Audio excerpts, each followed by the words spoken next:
NCERT में जो taxonomic categories वाला टॉपिक गिवन है, इसका फर्स्ट पैराग्राफ मैं ऑलरेडी एक्सप्लेन कर चुका हूँ under the topic difference between rank and taxon.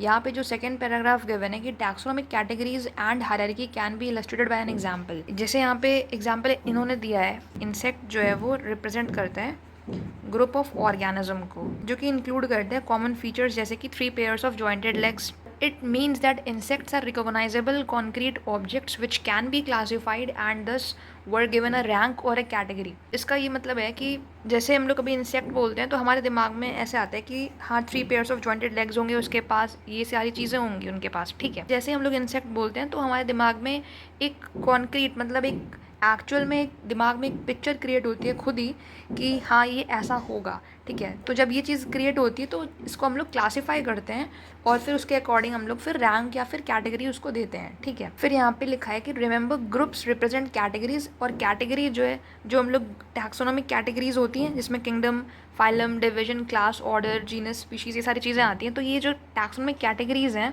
जो ग्रुप्स हैं वो टैक्सोनॉमिक कैटेगरी को रिप्रेजेंट कर रहे हैं, और जो कैटेगरी होती है वो रैंक को रिप्रेजेंट करती है, जो मैंने प्रीवियस लिविंग वर्ड चैप्टर के वीडियोस में बताया है अभी। फिर कैटेगरीज फर्दर डिनोट्स रैंक, मतलब जैसे हम लोग टैक्सोनॉमिक कैटेगरीज बनाते हैं तो फिर 1 2 3 4 जो उनकी रैंकिंग होती है फिर हम लोग वो देते हैं। तो मतलब कैटेगरीज जो हैं वो रैंक को रिप्रेजेंट करती हैं, और हर एक रैंक जो है या फिर टैक्सॉन एक यूनिट ऑफ क्लासिफिकेशन को रिप्रेजेंट करता है। मतलब मैंने आपको वहाँ पे उस टाइम बताया था कि ये जो टैक्सोनॉमिक कैटेगरीज हैं, किंगडम, फाइलम या डिवीजन, क्लास, ये सारी चीज़ें।